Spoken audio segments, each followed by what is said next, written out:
This week I want to share a story of a very special young man who works for the Los Angeles Dodgers, the professional team from the MLB, obviously one of the most popular teams across the world. This particular story was shared by the Los Angeles Times, that they did a phenomenal job with it. And I want to share this story with you guys. It is a bit long, so I want you guys to take a couple minutes with me and let's look at this phenomenal story of this individual that was diagnosed with autism, and let's see his overall experience working now with the Los Angeles Dodgers.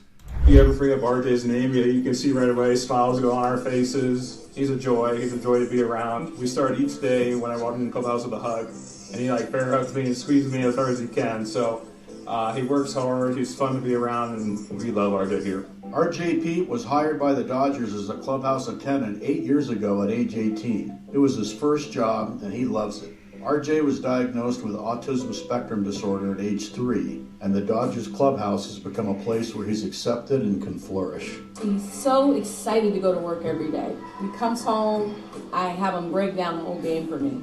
He goes, "What are you buying?" This guy's trying to sleep. There was a time where he couldn't be in an environment like this. The noise, the crowds, all of those things were just sensory overload, where he was so uncomfortable that we had to leave. Fast forward 8 years later, you see him thriving in an environment like this, it's pretty incredible. And being super social, I think that's the biggest part. First thing we do, we put the Theragun machines out so players can use them to hit their legs when they're about to get ready to warm up. Usually every day I set the chairs up, and it's always going to be like this every time. This is where the pitchers sit and the bullpen coaches, they sit and watch the game here. This is our little room right here where the pitchers rest and everything. We usually come in here, stock up waters and everything, Gatorade, all that stuff. I think it's more of just a chance. So a lot of people just need a chance in life. When you have a family like RJ does, his mom and dad, we've gotten to know each other over the last couple of years. They're so wonderful. They're wonderful people, and they created a wonderful environment for RJ, and he loves it. He's thriving, and we all love him here. On behalf of all of us, RJ, we're so happy to have you back, and we can't be more proud to give you this ring.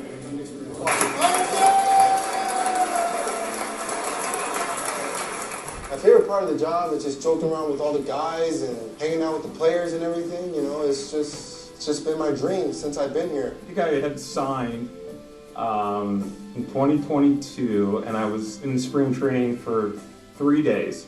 And I forgot who asked, but somebody goes, "RJ, what's Freddie's birthday?" And he went September 12th, 1989. I was I whipped my head, I was like, what? The doctor who diagnosed RJ as autistic told his parents he would never hold a job, or drive a car, or even say, "I love you." Rodney, an NFL quarterback who started at USC, fell into a depression before eventually coming to terms with the diagnosis of his son. I probably wasn't as patient with him at the time because I was kind of rolling my sleeves up and going to work. My head was down. I knew I needed to get intervention and treatment for him. And I needed Rodney on my team, and he wasn't quite on board. There was a moment that we got together, and this was kind of in the early stages of RJ's therapy, where we had occupational, speech, physical, all of the therapists were in one room and did an evaluation. And I was supposed to be on board with all of this. I was supposed to do my own work. I wasn't doing that. So we got in the room and they asked me, "Hey, once you sit down with RJ and show us what you've been doing with him, and let's see how he interacts with you." Well, you had nothing. I had no skills. RJ didn't react to me, and I was so more angry and pissed.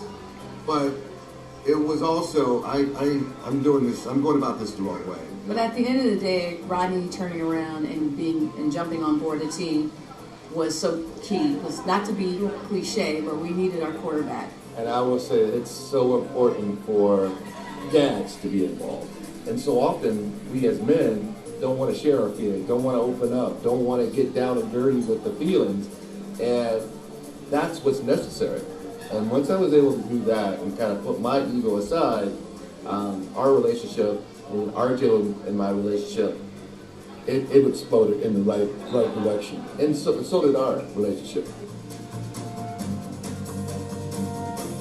One of the reasons why we wanted to talk about RJ publicly is because we wanted to show an example of a young man who was told he wouldn't do anything in life at 3 years old, and show that journey.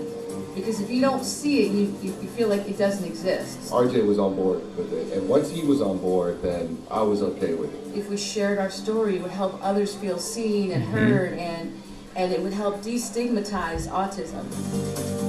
This is a young man that didn't have really any friends growing up, and now all of a sudden, you know, as a young adult, he has a whole clubhouse full of friends. It's remarkable to think about. I always wanted a job like this, and it's just, we're like a family together, and that's who we are, and it's going to be like that for a long time.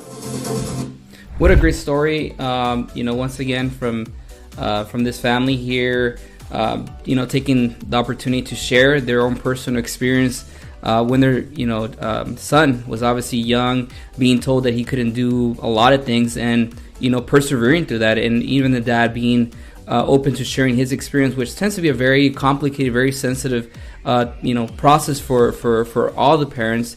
In my own experience working with parents, with fathers, it's not easy. It's very difficult for dads specifically.